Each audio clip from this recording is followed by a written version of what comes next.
guys, welcome back to another one of my videos. My name is Shannon Ray. I'm a global traveler and certified as a wellbeing and parenting coach. And today I really want to talk about what does it really mean to be yourself or be who you are.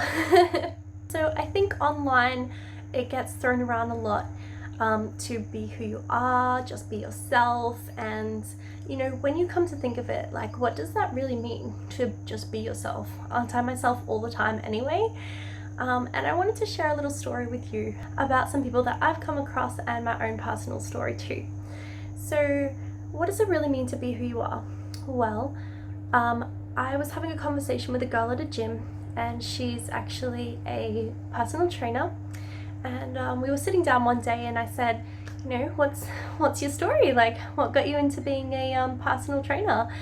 And she said to me, you know, back when I was younger and going through school, I used to be like a very strong girl, and she was a bit more of a bulkier girl.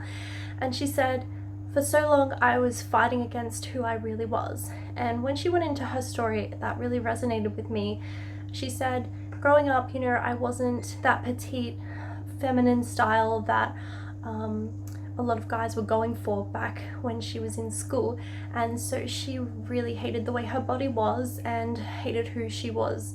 And then as she grew older, she ended up going through an eating disorder and really body shaming herself and being really unhappy with the person that she was.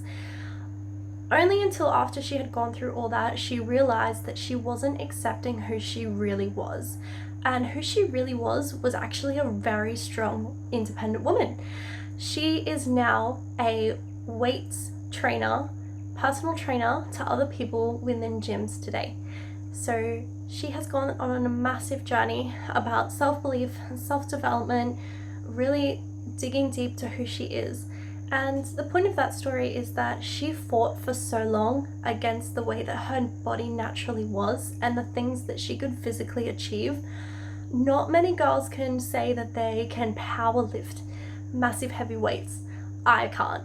I personally cannot go into a male weight section, pick up some dead weights and achieve what she was doing, let alone coaching other people to do the same thing.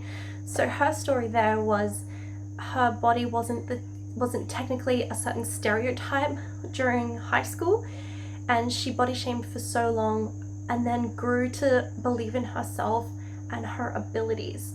So not a lot of people could do what she does, but she's incredibly strong and she's a coach to other people now, and that is amazing. Another story that I wanted to share along with accepting who you are and what that really means is actually a Disney film called Tinkerbell. So this is just Tinkerbell on its own, not Peter Pan.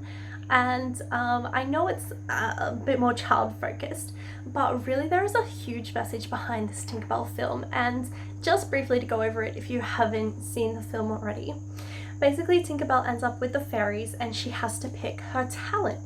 And she goes around to each element, so light or wind or garden, and she ends up being a tinker fairy.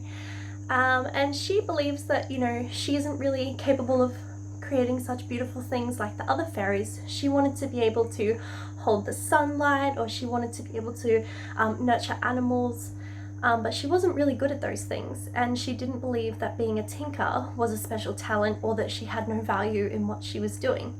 Later in the story, she ends up finding a lost item on the beach. She puts it together with her tinkering skills, and then she kind of, you know, goes through the story.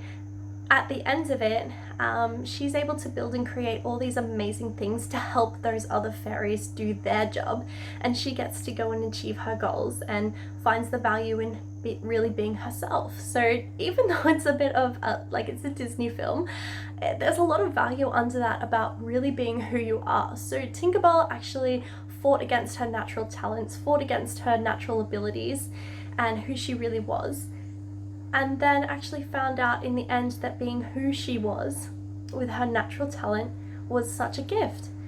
And I really, really love those stories, because when you either go through depression or you have anxiety or you don't really know who you are in life, it's because you're not looking within yourself, you're not taking time to grow yourself and really nurturing the talents and the skills and the attributes that you already have. So I personally have gone through an eating disorder myself, and that was just because I really didn't know how to look after myself for a start, but also because I didn't know who I was, what I wanted in life. I felt really out of control, and I used to use food as a coping mechanism, and that's underlying what an eating disorder is. It's control and like an external outlet to internal issues, in a nutshell.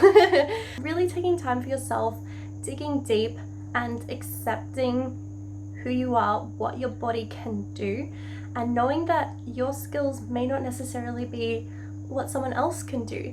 Even if that's just something simple as drawing, it may be super simple to you, but I personally love someone who has a detail to being able to draw, because I can't. I can draw an amazing stick figure and a little, butterfly here and there, but to actually be able to draw a portrait or something like that is such an amazing talent, and you can grow just from that. So that's what I wanted to really share, is that your attributes and your skills that you already have are inside you. And if you're feeling depressed or you've got a lot of anxiety, then I really encourage you to do self-development. Look inside yourself and work on self-love practices, and really bring out and flourish who you already are that you may be pushing aside. I would say a lot of gratitude practice, being really thankful for what you already have in your life. Writing achievement lists, so things that you've accomplished and achieved already to this point, just so you can kind of see how far you've come already.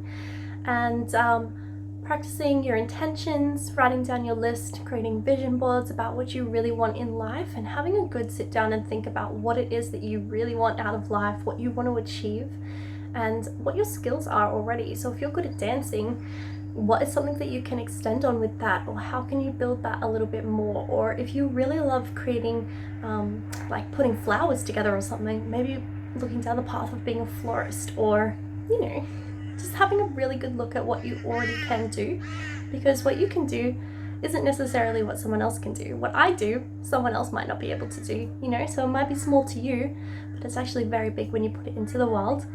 And my closing quote for this is that not even a butterfly transforms overnight. So they take a few days to become a butterfly or a moth. So creating yourself takes time, and give yourself some love, give yourself a pat on the back, and just know that you have everything within you already.